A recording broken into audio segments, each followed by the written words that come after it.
What's good, y'all? It's your boy Ross back at again with another video. So we gotta talk about what happened on this episode of Monday Night Raw, the go home episode for Backlash. Backlash is this Saturday, and I'm not gonna lie to you, they put on a very great show in my opinion. Some good storylines, some solid matches, but the main event tonight really cooked. Like, this was a PLE worthy main event, and everyone that was involved in this was fantastic. So we got to talk about some of my favorite moments on this show, and we're going to start with how the show opened up.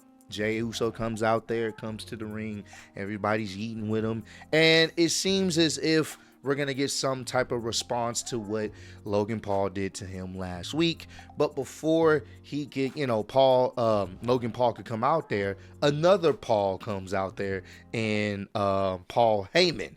Paul Heymon comes out there, and Jay is like, you have some audacity to come out here after what you did to my family. And, Paul Heyman's like, really? This is coming from you? And Jay was like, man, I told Roman not to trust you. I told Roman to watch out for you. I told CM Punk to watch out for you. And Paul Heyman's response was like, well, why you didn't tell me to watch out for CM Punk or Roman Reigns? And this seemed like Paul Heyman, all his frustration over the past few weeks, hell, over the past few years of things that he's had to deal with, had finally reached its apex point. It reached over to his boiling point. What I mean by that is Paul Heyman started crashing out. This was a very good promo from Paul Heyman. I mean, most of his promos are fucking spot on, but this is really good because you can kind of understand where Paul Heyman was coming from. He was like, you guys look at me and boo me and all this other stuff when y'all don't realize what I've had to deal with my best friend, me being in his corner at WrestleMania, but him putting me in this situation, putting me in a compromising situation with Roman Reigns. Why would a best friend do that to you? Hold something over you? Because I needed his help. He wanted a favor that he knew was going to cause issues with Roman Reigns. Why would he do that? And then for Roman Reigns, someone that I have sat up there and been there for, as his wise man, how could he feel some type of way and get upset as if everything I was going to throw away everything just by walking my best friend out to his very first main event? Why would he feel like I was going to throw all of what we had away because I wanted to be there for my best friend? Because I wanted to honor my word? Why would he think I would do something like that? That makes no sense.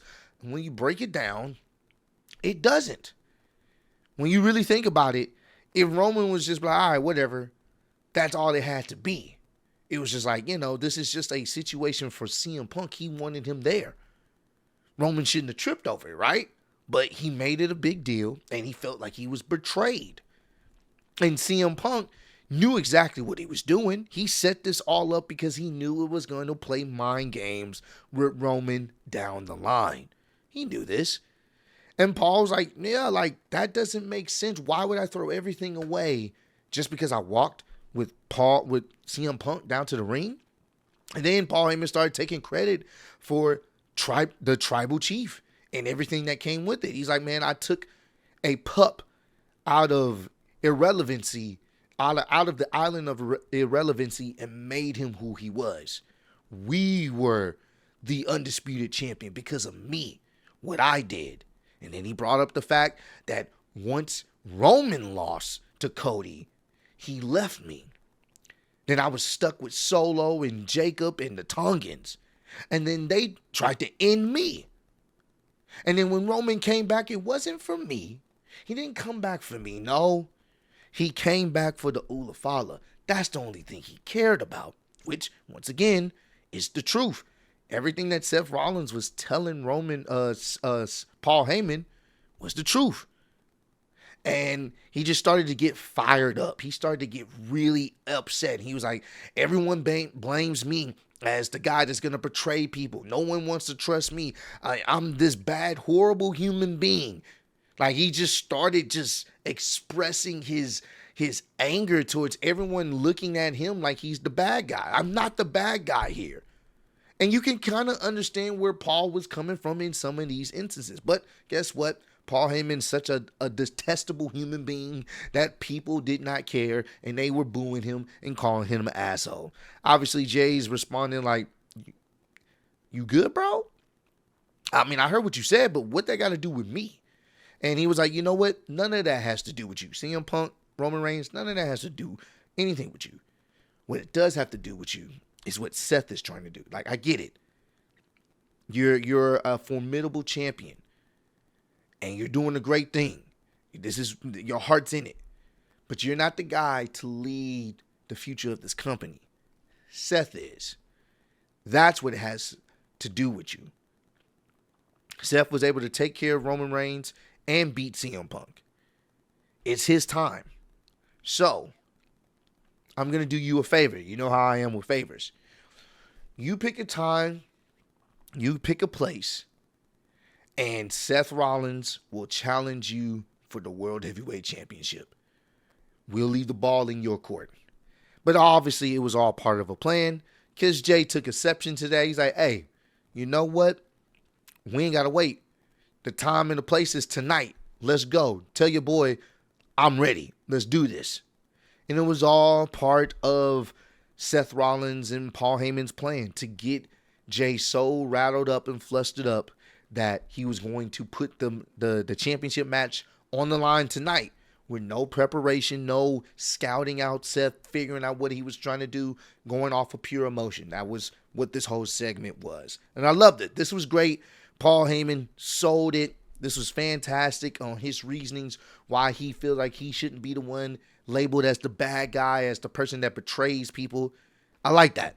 I like that perspective of his. It makes sense. And I like it was all part of a plan to get Jay to put up his title on tonight's show. So, great way to start off the show. Definitely enjoyed what they were doing with that.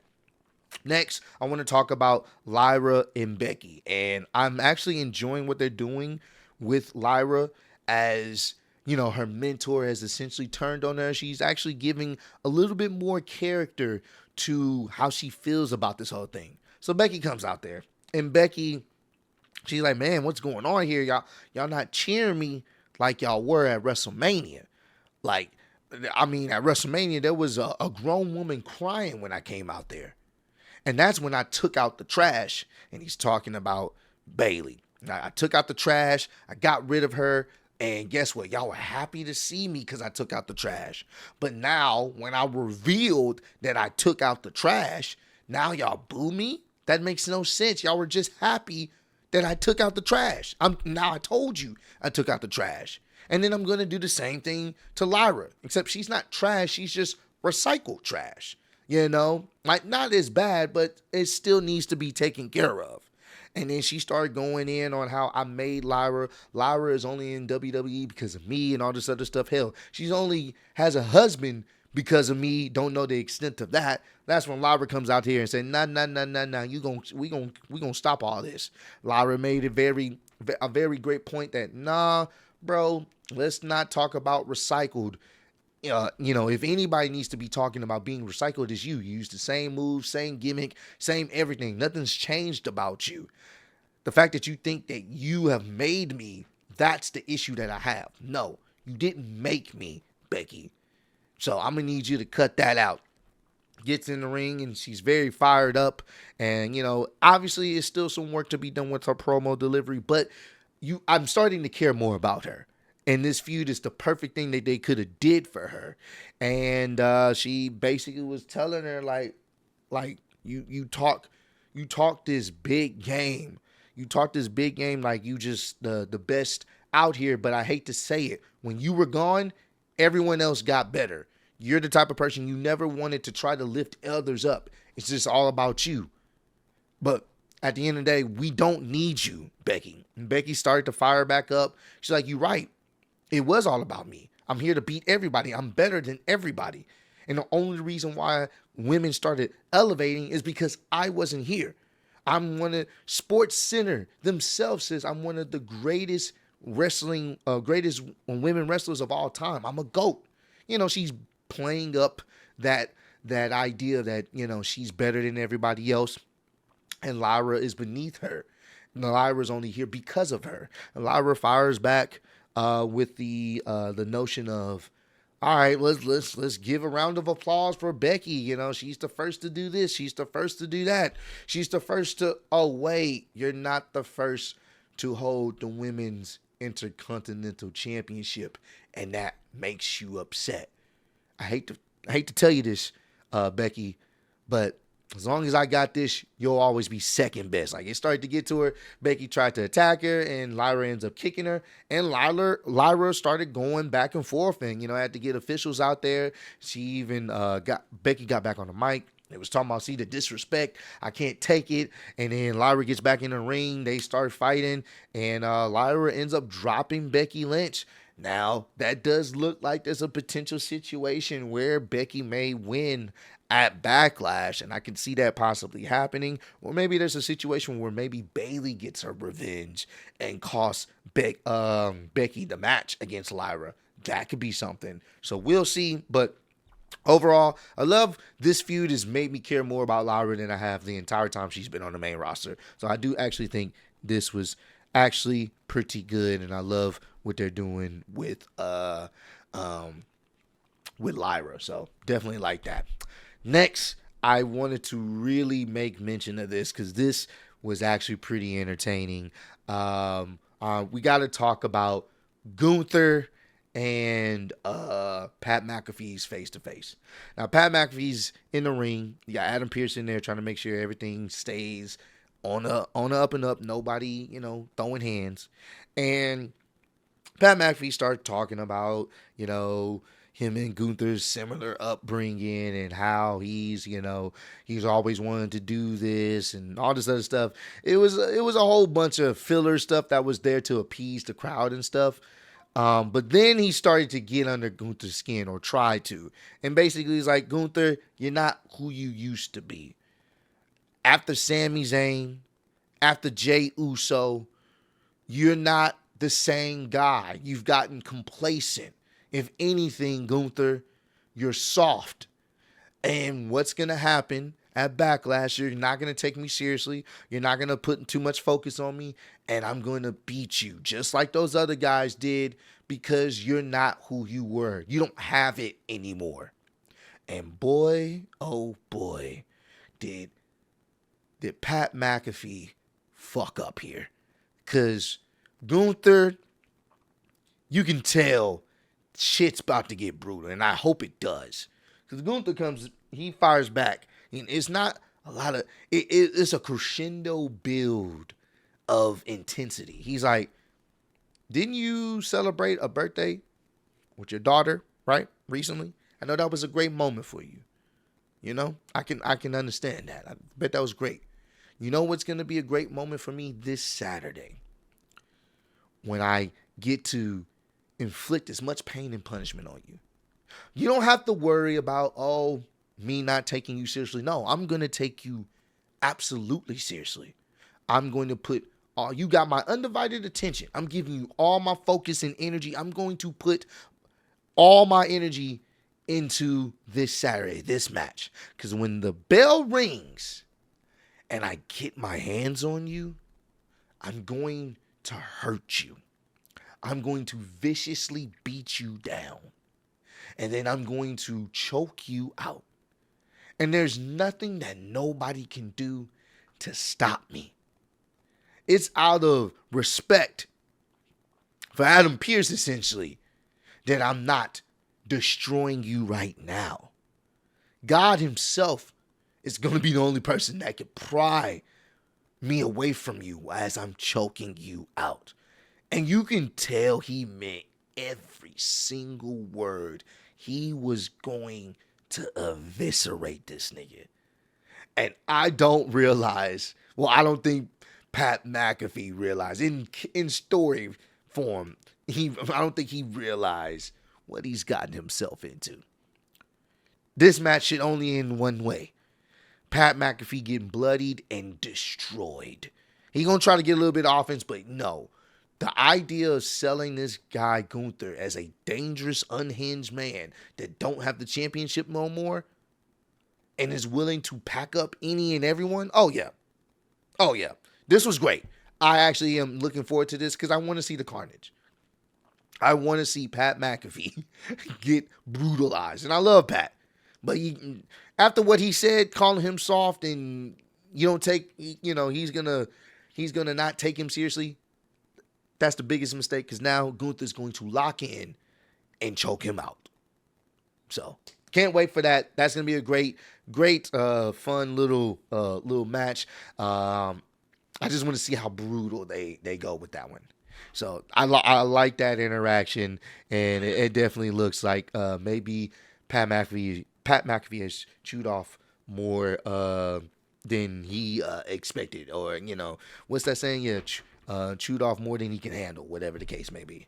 And finally, we get to the main event, and this main event was so damn good. I was not expecting it. I was expecting it to be a good match, but man, this was like a PLE worthy match.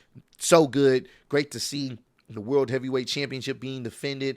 This is Jay Uso's first defense. They've also made it a point that Jay Uso has never beaten Seth Rollins I think they've had 3 matches. He's never beaten him. So I want to say this match started off slow. Started off with Jay, kind of getting sunned around by Seth. Seth was not taking him as seriously, but then Jay started to lock in, and they started going back and forth. Great near falls. There was one situation, Jay got hit with the spear into the pedigree combo, kicked out. Then Jay got hit with the Falcon Arrow, kicked out. And then at one point, Jay got hit with the curb stomp and kicked out. Such a great match, so fun. And then the shenanigans ensued because Sami Zayn's music hit. Sami Zayn comes out there. He jumps Braun Breaker. He has taped up ribs. So, he fights off Braun Breaker. And Seth is in the ring. He's distracted. He ends up getting hit with I believe he ends up getting hit with the spear. And then Jay goes up to the top rope. And Jay hits the splash, the Uso splash for the 1, 2. And Seth Rollins kicked out at the last possible time. Such a fantastic sequence, man. Then all of a sudden, Sami gets speared into oblivion by Braun Breaker. Just, once again, Braun Breaker has the taped up ribs. And then it looks like it may be over for Jay, because Seth ends up hitting the second curb stomp on Jay Uso. He's about to go for the pin, but then CM Punk's music hit. CM Punk comes down to the ring with a steel chair. He throws it at Braun Breaker and kicks him in the face. Picks up the steel chair, gets in the ring and starts going in on Seth Rollins with the steel chair. Then Braun Breaker tried to get into the mix, and he starts wearing out Braun Breaker with the steel chair. And CM Punk comes in for the save, and you have CM Punk and Sami Zayn in the ring with Jay Uso, who narrowly escaped losing his title tonight. This was great. I don't know if they're going to set up something, maybe an impromptu tag. I don't know if they're going to do that. A tag with CM Punk and Sami going against this new faction between Seth Rollins and Braun Breaker. We will see. I'm not sure how that's going to play out. I think they have a decent amount of matches right now for Backlash, so I don't know if they're going to add that. But either way, I definitely did enjoy this main event. This was a great main event. Great way to end off the show. Honestly, I don't know how things are going to play out. Roman Reigns is not expected to be back for at least the rest of this month. So I don't know. I think he's supposed to be coming back in June. We will see. But either way, this was a fantastic show. Definitely enjoyed this. And this was a solid Monday Night Raw. Looking forward to seeing how things play out at Backlash. So comment down below. Let me know, did you guys enjoy this episode of Monday Night Raw? And what was your favorite match? What was your favorite segment, promo? Let me know down below. Also, want to make honorable mention, Rusev destroyed Otis, packed him up. Tozawa came in there to step in for his friend, but that wasn't a good idea because Tozawa got packed up and then Otis got packed up again. So love what they're doing with Rusev, trying to create him or build him up as this dominant threat. And it would be interesting to see one day maybe if we get a Rusev versus Gunther. I think that would fucking cook. So, but comment down below, let me know what was your favorite part of the show. Did you guys enjoy the show? All that good stuff. But I appreciate all the love, support. Road to 150K. Appreciate y'all kicking to me. See y'all next one. Peace.